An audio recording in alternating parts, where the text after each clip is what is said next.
TVS news కి స్వాగతం। నా పేరు విజిత। ముందుగా బులెటిన్ లో హెడ్లైన్స్।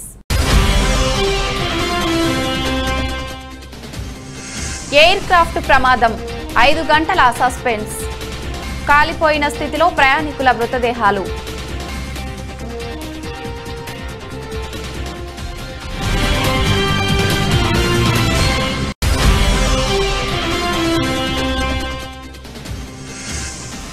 కంగారు పెడుతున్న కాంగో ఫీవర్ వైరస్ కు నో వ్యాక్సిన్।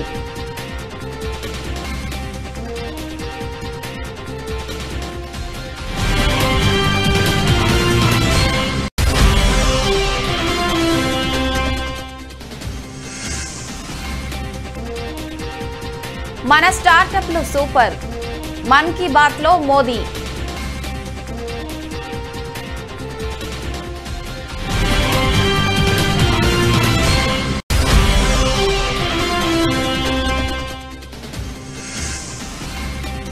మీ నమ్మకాన్ని నిలబెట్టుకుంటూ ముందుకు సాగుతున్న 3 ఏళ్ల పాలనపై CM YS Jagan.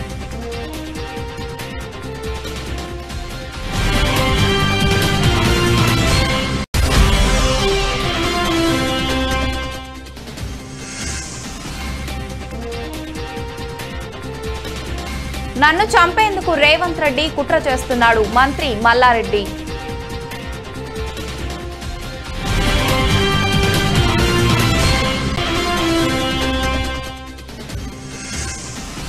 IPL 2022 champions గా గుజరాత్ టైటాన్స్। అరంగేట్రం సీజన్ తోనే టైటిల్ అందుకున్న గుజరాత్।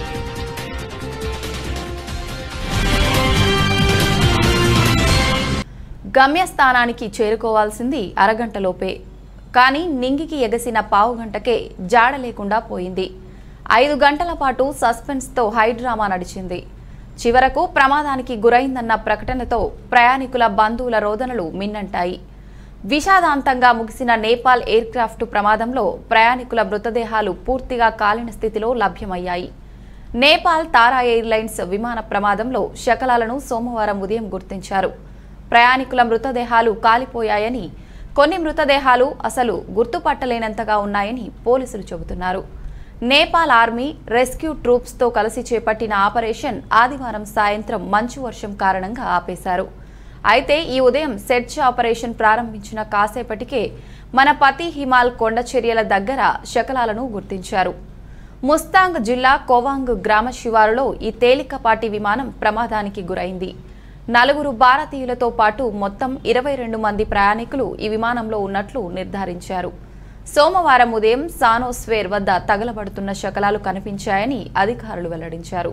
చనిపోయిన వాళ్లలో నేపాలీలతో పాటు 4 భారతీయులు ఒకే కుటుంబానికి చెందిన వాళ్ళని, వాళ్ల స్వస్థలం మహారాష్ట్ర తానే అని పేర్కొన్నారు। కొత్త వైరస్లు మానవాళికి సవాళ్లు విసురుతున్నాయి। ఇప్పటికే కరోనా, దాని కొత్త వేరియంట్లతో ప్రపంచవ్యాప్తంగా ఆందోళన చెందుతున్న ప్రజలను మంకీపాక్స్, మ్యాంగో ఫీవర్, టమాటో వ్యాధులు మరింత టెన్షన్ పెడుతున్నాయి। తాజాగా కాంగో ఫీవర్ కేసులు పెరగటం వైద్యులను ఆందోళనకు గురిచేస్తోంది। జంతువుల నుంచి మనుషులకు సోకే కాంగో ఫీవర్ ఇరాక్లో కలకలం రేపుతోంది। కొత్త వైరస్ వ్యాప్తితో ఆ దేశ ప్రజలు వణికిపోతున్నారు। కాగా ఈ ఏడాదిలో ఇప్పటికే 19 మంది మృత్యువాత పడ్డట్టు ప్రపంచ ఆరోగ్య సంస్థ పేర్కొంది।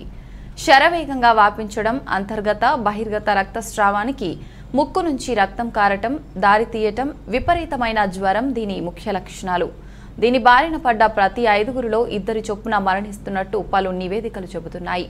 ఈ వైరస్ తొలిసారిగా మొట్టమొదట 1944లో క్రిమియాలో కనుగొనబడింది।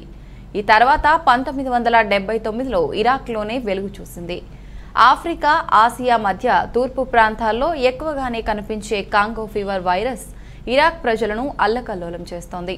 ఇక ఈ వైరస్ ఒకరి నుంచి మరొకరికి వేగంగా వ్యాపిస్తుంది। అయితే ఈ వైరస్ కు వ్యాక్సిన్ అందుబాటులో లేకపోవటం మరింత టెన్షన్ పెడుతోంది। కాగా కాంగో హెమరేజిక్ అనే పేను ద్వారా జంతువుల్లో ఈ వైరస్ వ్యాప్తి జరుగుతుంది। ఆవులు, గేదెలు, మేకలు, గొర్రెల్లో ఈ వైరస్ వాహకంగా ఈ పేలు పనిచేస్తుంది। వైరస్ బారిన పడిన పశువుల రక్తాన్ని తాకినప్పుడు పశువధ కేంద్రాల్లోని పదార్థాల ద్వారా మనుషులకు ఈ వైరస్ సోకుతుంది। భారత స్టార్టప్ కంపెనీలు కరోనా కష్టకాలంలోనూ ఎనలేని సంపదను, విలువను సృష్టించాయని ప్రధాని నరేంద్ర మోదీ అన్నారు। వీటి వల్ల చిన్న పట్టణాల నుంచి కూడా ఔత్సాహిక పారిశ్రామికవేత్తలు వెలుగులోకి వస్తున్నారు. వినూత్నమైన ఆలోచనలుంటే సంపదను సులువుగా సృష్టించవచ్చని నిరూపిస్తున్నారు అంటూ కొనియాడారు. ఆదివారం మన్ కీ బాత్లో ఆయన జాతిని ఉద్దేశించి మాట్లాడారు. భారత క్రికెట్ జట్టు బ్యాట్స్మెన్ సెంచరీ చేస్తే మనందరికీ ఎంతో ఆనందం కలుగుతుంది. అలాగే మన దేశం స్టార్టప్ల రంగంలో అరుదైన సెంచరీ కొట్టింది. దేశంలో యూనికాన్ 7,500 కోట్ల కనీస టర్నోవర్ ఉన్న స్టార్టప్ కంపెనీల సంఖ్య ఈ నెల 5వ తేదీలో 100కు చేరింది. ఇదో గొప్ప మైలురాయి. వీటి సమిష్టి విలువ $330 బిలియన్ కంటే కూడా ఎక్కువ. అంటే 25 లక్షల కోట్లపై చిలుకు. ప్రతి భారతీయునికి గర్వకారణమిది అన్నారు. వీటిల్లో 44 యూనికాన్లు గత ఏడాది వచ్చాయంటే ఆశ్చర్యం కలక్క మానదు. ఈ ఏడాది తొలి 4 నెలల్లోనే 14కు పైగా యూనికాన్లు ఆవిర్భవించాయి. వచ్చే కొన్నేళ్లలో ఈ సంఖ్య మరింత పెరుగుతుందని విశ్లేషకులు అంటున్నారు. భారత యూనికాన్ల సగటు వార్షిక వృద్ధి రేటు అమెరికా, ఇంగ్లాండ్తో సహా అత్యధిక దేశాల కంటే ఎక్కువ.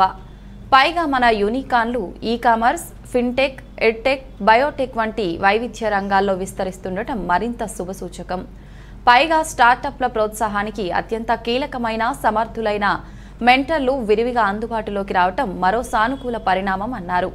వెంబు శ్రీధర్, మదన్ పడాకి, మీరా షెనాయ్ తదితరులను ఈ సందర్భంగా ఉదాహరించారు. ये बात हर भारतीय के लिए गर्व करने वाली बात है। आपको यह जानकर भी हैरानी होगी कि हमारे कुल यूनिकॉर्न में से 44 पिछले साल बने थे। इतना ही नहीं, इस वर्ष के 3-4 महीने में ही 14 और नए यूनिकॉर्न बन गए। इसका मतलब यह हुआ कि ग्लोबल पैंडेमिक के इस दौर में भी हमारे स्टार्टअप्स वेल्थ और वैल्यू क्रिएट करते रहे। इंडियन यूनिकॉर्न्स का average annual growth rate USA, UK और अन्य कई देशों से भी ज्यादा है। एनालिस्ट का तो ये भी कहना है कि आने वाले वर्षों में इस संख्या में तेज उछाल देखने को मिलेगी। एक अच्छी बात ये भी है कि हमारे यूनिकॉर्न्स डाइवर्सिफाइंग है। ये ई-कॉमर्स, फिनटेक, एडटेक, बायोटेक जैसे कई क्षेत्रों में काम कर रहे हैं। एक और बात जिसे मैं ज्यादा अहम मानता हूं वो ये है कि स्टार्टअप्स की दुनिया न्यू इंडिया की स्पिरिट को रिफ्लेक्ट कर रही है। आज भारत का स्टार्टअप इकोसिस्टम सिर्फ बड़े शहरों तक ही सीमित नहीं है। छोटे छोटे शहरों और कस्बों से भी एंटरप्रेन्योर सामने आ रहे हैं। इससे पता चलता है कि भारत में जिसके पास इनोवेटिव आइडिया है वो वेल्थ क्रिएट कर सकता है। साथियों, देश की सफलता के पीछे देश की युवा शक्ति, देश के टैलेंट और सरकार। ఆంధ్రప్రదేశ్లో అఖండ మెజారిటీతో విజయం సాధించి సంక్షేమ పాలనతో 3 ఏళ్లు పూర్తి చేసుకున్నారు ముఖ్యమంత్రి వైఎస్ జగన్మోహన్ రెడ్డి. ఈ సందర్భంగా ఆయన ప్రజానికాన్ని ఉద్దేశించి ఈ ఉదయం ట్వీట్ చేశారు. మీరు చూపిన ప్రేమ, మీరు అందించిన ఆశీస్సులతో ముఖ్యమంత్రిగా బాధ్యతలు చేపట్టి 3 ఏళ్లు అవుతోంది. మీరు నాపై పెట్టుకున్న నమ్మకాన్ని నిలబెట్టుకుంటూ గడిచిన 3 ఏళ్లలో 95% పైగా హామీలను అమలు చేశాం.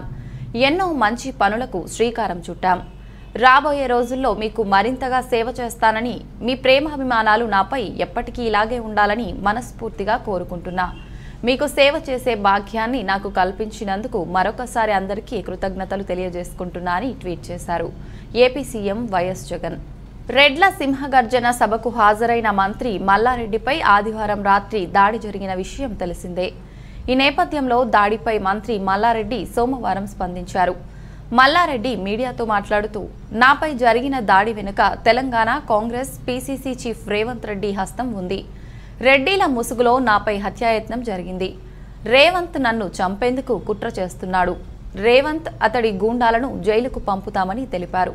కాగా రెడ్ల సింహగర్జన సభకు హాజరైన మంత్రి మల్లారెడ్డి సభకు స్పందించిన అంశాలను కాకుండా పదే పదే టీఆర్ఎస్ పథకాలను, సీఎం కేసీఆర్ను ప్రస్తావించడంపై అక్కడున్న వారంతా తీవ్ర ఆగ్రహం వ్యక్తం చేశారు. Malla Reddy down down, Malla Reddy go back అంటూ కుర్చీలు, రాళ్లు, చెప్పులను స్టేజిపైకి విసిరారు. ప్రసంగం మధ్యలోనే ఆపి వెళ్లిపోతున్న మల్లారెడ్డి కాన్వాయ్ వెంటపడి మరీ రాళ్లు, చెప్పులు, నీళ్ల బాటిళ్లు విసురుతూ నిరసన వ్యక్తం చేశారు. పోలీసులు కష్టం మీద వారిని అడ్డు తప్పించి మల్లారెడ్డిని బయటకు తరలించారు.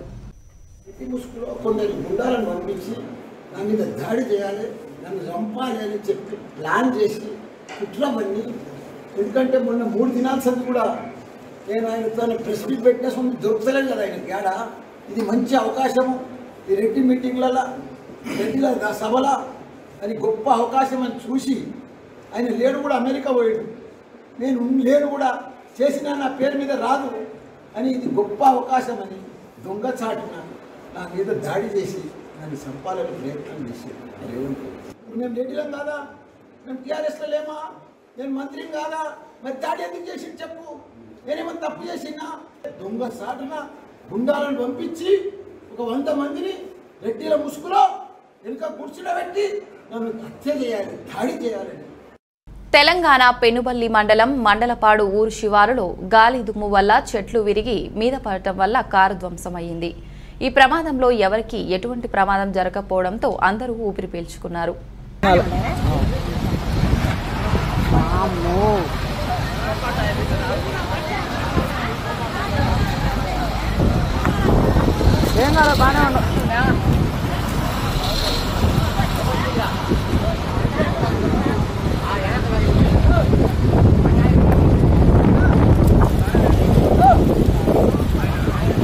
ఆంధ్రప్రదేశ్ పంచాయతీరాజ్ ఛాంబర్ అధ్యక్షులు, తెలుగుదేశం పార్టీ రాష్ట్ర ఉపాధ్యక్షులు, మాజీ ఎమ్మెల్సీ బాబు రాజేంద్ర ప్రసాద్ జన్మదినోత్సవం సందర్భంగా నాయకులు, అభిమానుల ఆధ్వర్యంలో ఉయ్యూరులోని పలు చోట్ల రాజేంద్ర ప్రసాద్ కార్యాలయంలో 13, 14 వార్డుల్లో, సుందరమ్మపేటలోని నడిమింటి పైడయ్య ఇంటి వద్ద 10, 12 వార్డుల్లో, కొబ్బరి తోటలోని కౌన్సిలర్ పల్యాల శ్రీనివాస్, 12వ వార్డు అధ్యక్షులు బూరెల నరేష్ ఆఫీస్ దగ్గర, 5వ వార్డులోని ఎస్సీ కాలనీలో కౌన్సిలర్ పరిమి సంతోషి, వార్డు అధ్యక్షులు పరిమి భాస్కర్ ఇంటి వద్ద, 17వ వార్డులో రాష్ట్ర బీసీసీఎల్ కార్యదర్శి రాజులపాటి ఫణి ఇంటి వద్ద, 15వ వార్డులో కాకాని గిరిజన కాలనీలో రాష్ట్ర బీసీ సాధికార నగర అధ్యక్షులు జంపన వీర శ్రీనివాస్ ఆధ్వర్యంలో ఏర్పాటు చేసిన కేక్ కటింగ్ కార్యక్రమంలో పాల్గొని 2వ వార్డులో నివాసం ఉంటున్న 100 మంది నిరుపేదలకు రాజేంద్ర ప్రసాద్ ఆహార పొట్లాలు పంపిణీ చేశారు.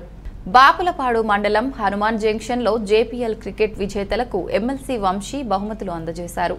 అనంతరం మీడియాతో మాట్లాడిన ఎమ్మెల్యే వంశీ, తెలుగుదేశం పార్టీ గొప్ప పార్టీ, తెలుగుదేశం పార్టీని నేను ఎప్పుడూ తిట్టలేదని తెలిపారు. నారా లోకేష్ చేతుల్లోకి వచ్చిన తర్వాత పార్టీ విధానాలను దెబ్బతిన్నాయని విమర్శించారు. వైసీపీలో కొందరు వ్యక్తులు నా మీద ఆరోపణలు చేస్తున్నారు. వైసీపీ పార్టీలో నాతో కలిసి పనిచేసే వాళ్లను కలుపుకొని పోతానని తెలిపారు. నా స్థాయి కాని వారు నా మీద విమర్శలు చేస్తున్నారని, పంచాయతీ గాని వార్డు మెంబర్ గాని గెలవని వ్యక్తులు కూడా విమర్శలు చేయటం సరికాదని ఈ సందర్భంగా వంశీ పేర్కొన్నారు. మట్టి అమ్ముకునే కర్మ నాకు పట్టలేదు.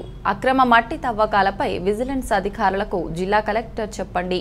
మట్టి అమ్ముకునే ఏ సర్పంచ్ అయితే ఆ సర్పంచ్ ఎంక్వైరీ వేసి బుక్ చేయండి వంశీ తెలిపారు. టీడీపీ వారిని, చంద్రబాబు నాయుడిని, ఆ కుటుంబాన్ని తిడుతున్నారు అనేటువంటి విమర్శ అయితే దుట్టా రామచంద్ర గారు చేస్తున్నారు. సరే, తెలుగుదేశం పార్టీని ఎప్పుడు తిట్టలేదు.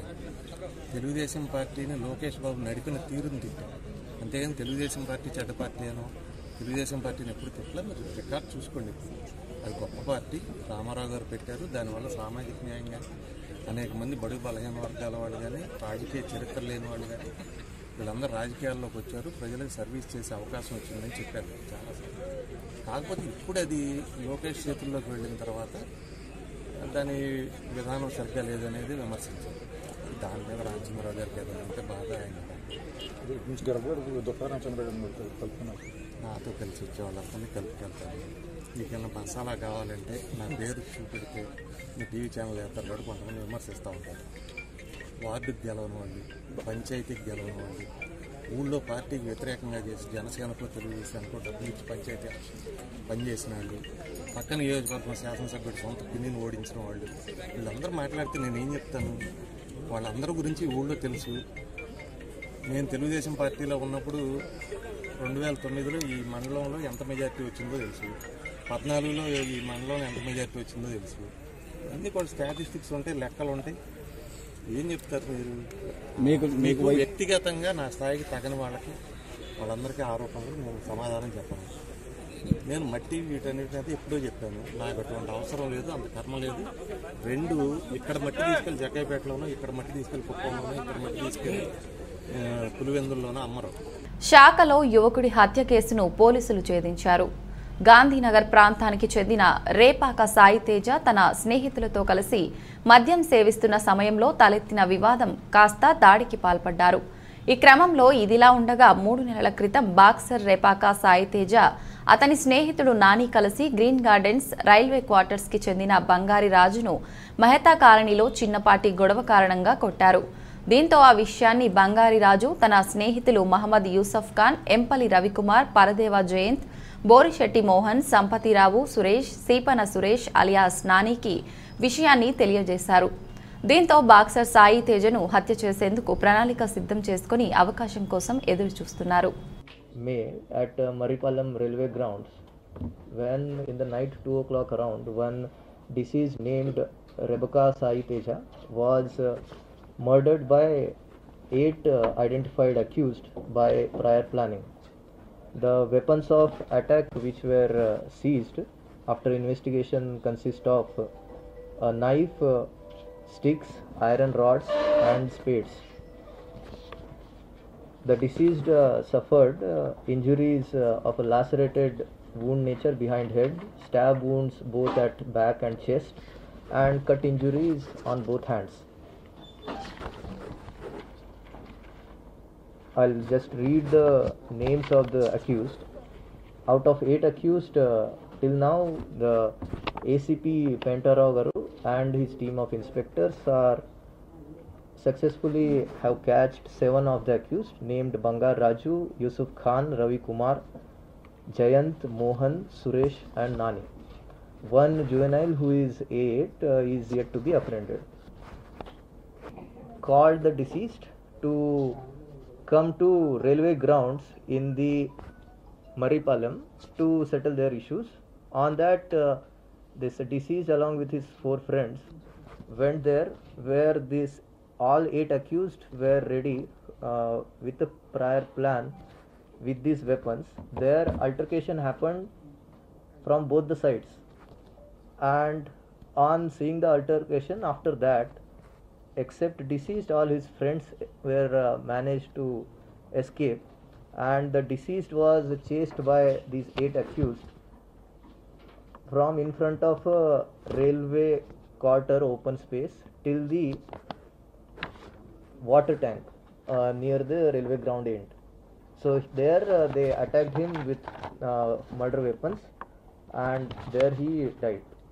So since yesterday, the investigation officer of this case, a case was registered under section 148, 149, 120B, 302 read with 34 IPC and section 325 of SC/ST Prevention of Atrocities Act was also added. Because many of the accused belong to non-SC/ST communities and the deceased belong to SC. AU ప్రతిష్టతను మసకబారుస్తున్న అసాంఘిక శక్తుల ఆగడాలపై AU అధికారులు ఉక్కుపాదం మోపారు. చాటుమాటున గుట్టుగా సాగుతున్న వ్యవహారాన్ని బట్టబయలు చేసిన అధికారులు భవిష్యత్తులో మళ్లీ పునరావృతం కాకుండా ఉండేలా దిద్దుబాటు చర్యలు చేపట్టారు. గుబురుగా ఉండు పొదలను జేసీబీల సాయంతో తొలగించి అటవీ ప్రాంతాన్ని తలపించేలా ఉన్న ప్రాంతాలను చదును చేస్తున్నారు. ఎంతో ఘన చరిత్ర ఉన్న ఆంధ్ర యూనివర్సిటీ అసాంఘిక కార్యకలాపాలకు వేదికగా మారుతున్న ఉదాంతాలు వెలుగు చూడడంతో రంగంలోకి దిగిన అధికారులు తగిన చర్యలను చేపట్టారు. నాడు నేడు ప్రోగ్రాంలో భాగంగా యూనివర్సిటీలో లాస్ట్ 2 years బట్టి కూడా ఎస్పెషలీ ఓల్డ్ బిల్డింగ్స్ కానీ అలాగే స్టూడెంట్స్ హాస్టల్స్ కానీ రెనోవేట్ చేయటం, టాయిలెట్స్ అన్నీ కూడా ఆధునీకరించడం, ఎక్కడెక్కడైతే హాస్టల్స్లో రూమ్స్ అవి బాగలేవో అవన్నీ కూడా తిరిగి కొత్తదనం తీసుకురావటం, ఈ ప్రోగ్రామ్స్ లాస్ట్ 2 yearsగా చేస్తున్నాము. అంటే కోవిడ్ నేపథ్యంలో మధ్యలో కొంత స్లో అయినప్పటికీ ఈ వర్క్స్ అన్నీ టేకప్ చేయడం జరిగింది. గ్రాస్ ఎన్రోల్మెంట్ రేషియో యూనివర్సిటీలో ఇంక్రీజ్ చేయాలనేటువంటి ఉద్దేశంతో చాలా కొత్త కోర్సెస్ పెట్టడం, కొత్త హాస్టల్స్ కట్టడం, అలాగే ఓల్డ్ బిల్డింగ్స్ అన్నింటినీ కూడా రెనోవేట్ చేసి వాటిని కూడా ఉపయోగించుకునే విధంగా మేము ముందుకెళ్తున్నాము. ఆంధ్ర యూనివర్సిటీకి సుమారుగా 494 ఎకరాల ల్యాండ్, ఎస్పెషలీ ఈ ఏరియాలో ఇప్పుడు రైట్ నో ఆంధ్ర యూనివర్సిటీ ఉన్నటువంటి ఏరియాలో 3 డిఫరెంట్ పార్ట్స్ కింద డివైడ్ అయి ఉంది. అడ్మినిస్ట్రేటివ్ ఆఫీస్ ఉన్నటువంటి ఏరియాలో ఇంచుమించుగా ఒక 300 ఎకరాలు, అలాగే బీచ్ రోడ్డుకి ఆనుకుని సుమారుగా ఒక 100 ఎకరాలు, ఇంజనీరింగ్ కాలేజీకి ఆనుకుని అంటే నార్త్ క్యాంపస్ అంటాం, అక్కడ కూడా సుమారుగా ఒక 120 ఎకరాలు ఇచ్చినట్టుగా మన దగ్గర ఉన్నటువంటి పేపర్స్ సుమారుగా అంటే 97వ సంవత్సరంలోకి ఎంటర్ అయినటువంటి ఆంధ్ర యూనివర్సిటీ మన దగ్గర ఉన్నటువంటి పేపర్స్ ప్రకారం ఈ చుట్టుపక్కల ఉన్నటువంటి ల్యాండే సుమారుగా ఒక 500 ఎకరాల ల్యాండ్ ఉంది. ఇప్పుడు యాజ్ ఇట్ ఈస్గా ఇంజనీరింగ్ కాలేజీలో రైట్ నౌ కన్స్ట్రక్టెడ్ స్పేస్ ఒక 25-30 ఎకర్స్ కన్స్ట్రక్టెడ్ స్పేస్ ఉంది. రిమైనింగ్ హాస్టల్స్ స్కాటర్డ్గా ఉంటాయి హాస్టల్స్. మరి యాజ్ ఇట్ ఈస్గా ఈ ఇంజనీరింగ్ కాలేజీలో ఉన్నటువంటి ల్యాండ్ని చూసినట్లయితే కనుక సుమారుగా 45 సంవత్సరాలుగా ఈ అన్యూజ్డ్ స్పేస్ ఏదైతే ఉందో ఆ అన్యూజ్డ్ స్పేస్ అంతా కూడా డీప్ బుషెస్, వ్యాలీస్ అవన్నీ కూడా అంటే దెబ్బల కింద ఉంటాయి, చాలా లోయల కింద. మరి ఆ లోయల నుంచి విపరీతంగా పెద్ద పెద్ద మొక్కలు, బుషెస్ ఇవన్నీ కూడా మొలిచినటువంటి విషయం అందరికీ తెలుసు. 40 సంవత్సరాలుగా 45 సంవత్సరాలుగా ఇది ఎప్పుడు కూడా ఎవరు దాన్ని క్లీన్ చేయడానికి సాహసించలేదు రకరకాల కారణాల వలన. మరి ఈ రోజున యాజ్ ఇట్ ఈస్గా ఆయన వర్ధంతి సందర్భంగా ప్రభుత్వ డిగ్రీ కళాశాలలో మొక్కలు నాటి అనంతరం ప్రభుత్వ ఆసుపత్రిలో ఉన్న రోగులకు పాలు, బ్రెడ్లు, పండ్లను అందజేయడంతో పాటు అన్నదాన కార్యక్రమం నిర్వహించిన ఆయన కుమారుడు వశికేరి మల్లికార్జున ఉరవకొండ మేజర్ గ్రామ పంచాయతీ 15వ వార్డు సభ్యుడు. ఈ సందర్భంగా వశికేరి కుటుంబ సభ్యులు, అభిమానులు మాట్లాడుతూ వశికేరి రాజగోపాల్ పవిత్ర ఆత్మకు శాంతి చేకూరాలని మౌనం పాటించారు. ఈ కార్యక్రమంలో వైఎస్ఆర్సీపీ నాయకులు ఉరవకొండ పట్టణ అధ్యక్షుడు బ్యాంక్ ఓబులేషు, విడపనకల్లు మాజీ జడ్పీటీసీ సభ్యులు సింగాడి తిప్పయ్య, వెలిగొండ ఎంపీటీసీ శ్రీరాములు, విద్యావేత్త ఎర్రిస్వామి, వాణి విద్యానికేతన్ కరస్పాండెంట్ టి రఘురాములు, వశికేరి కుటుంబ సభ్యులు, అభిమానులు తదితరులు పాల్గొన్నారు.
విశాఖ ఏజెన్సీ ప్రాంతం జీ మాడుగుల మండలంలోని ప్రకృతి అందం కొత్తపల్లి జలపాతం పర్యాటకులను విశేషంగా ఆకర్షిస్తోంది.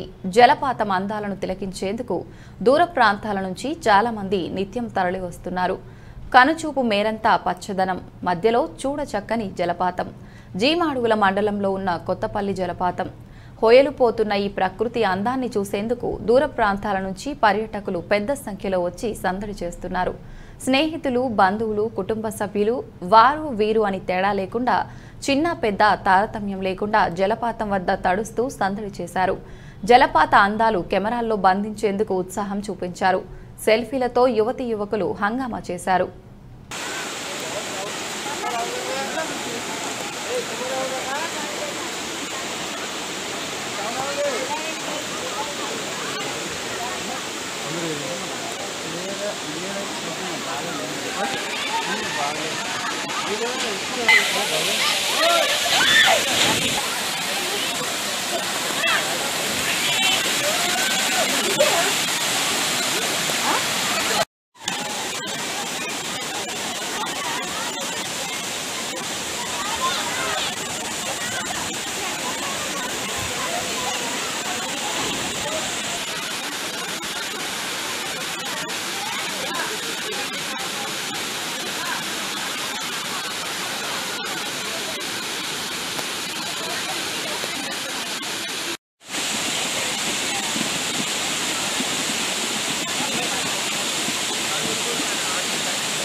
ఐపీఎల్ 2022 సీజన్ ఛాంపియన్స్గా గుజరాత్ టైటాన్స్ నిలిచింది. 131 పరుగుల లక్ష్యంతో బరిలోకి దిగిన గుజరాత్ టైటాన్స్ 18.1 ఓవర్లలో 3 వికెట్లు కోల్పోయి లక్ష్యాన్ని ఛేదించింది. శుభ్మన్ గిల్ 45, డేవిడ్ మిల్లర్ 32 గుజరాత్ను గెలిపించారు. అంతకుముందు హార్దిక్ పాండ్యా 34 పరుగుల కీలక ఇన్నింగ్స్ ఆడాడు. రాజస్థాన్ రాయల్స్ బౌలర్లలో చహాల్, బౌల్ట్, ప్రసీద్ కృష్ణ తలా ఒక వికెట్ చేశారు. ఇక ఆరంగేట్రం సీజన్తోనే టైటిల్ అందుకున్న గుజరాత్ టైటాన్స్ కొత్త చరిత్ర సృష్టించింది. 2008 తర్వాత మరోసారి కప్ గెలవాలన్న రాజస్థాన్ రాయల్స్ కోరిక నెరవేరలేదు. దేశీయ స్టాక్ మార్కెట్లో సోమవారం బుల్ జోరు కొనసాగుతుంది. అంతర్జాతీయ మార్కెట్లు పాజిటివ్ వైబ్స్తో కొనసాగుతుండగా వాటి ప్రభావం దేశీయ మార్కెట్లపై ప్రభావం చూపింది. దీంతో సోమవారం 4 గంటల 30 నిమిషాల సమయానికి సెన్సెక్స్ 864 పాయింట్ల భారీ లాభంతో 55,749 వద్ద కొనసాగుతుండగా నిఫ్టీ సైతం 381 లాభంతో 35,995 పాయింట్ల వద్ద ట్రేడ్ను కంటిన్యూ చేస్తుంది. Titan company, Adani ports, UPL, UltraTech cement, HCL tech, Infosys, Grasim, tech Mahindra, Cipla, Shree cement, Wipro, Tata motors, Tata cons, TCS, Larsen, IndusInd bank షేర్లు భారీ లాభాల్లో కొనసాగుతుండగా JSW steel, doctor Reddy's labs, Apollo hospital, Kotak Mahindra షేర్లు నష్టాల్లో కొనసాగుతున్నాయి.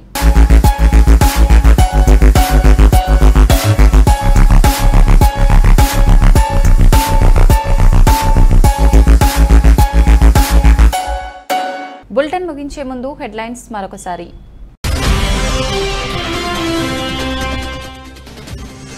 ఎయిర్ క్రాఫ్ట్ ప్రమాదం, 5 గంటల సస్పెన్స్.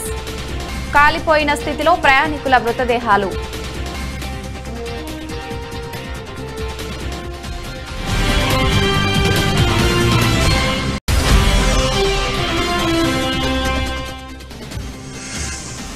కంగారు పెడుతున్న కాంగో ఫీవర్, వైరస్ కు నో వ్యాక్సిన్.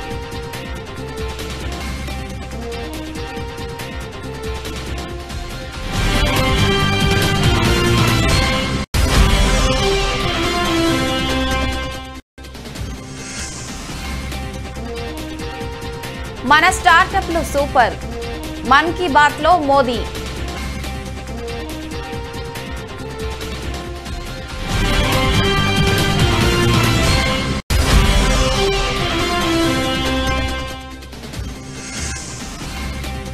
మీ నమ్మకాన్ని నిలబెట్టుకుంటూ ముందుకు సాగుతున్న 3 ఏళ్ల పాలనపై CM YS Jagan.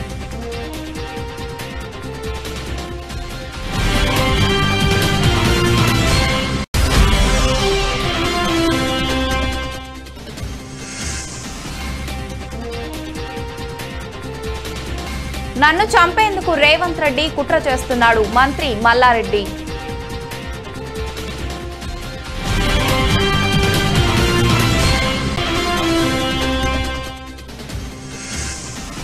IPL 2022 champions గా గుజరాత్ టైటాన్స్. అరంగేట్రం సీజన్తోనే టైటిల్ అందుకున్న గుజరాత్.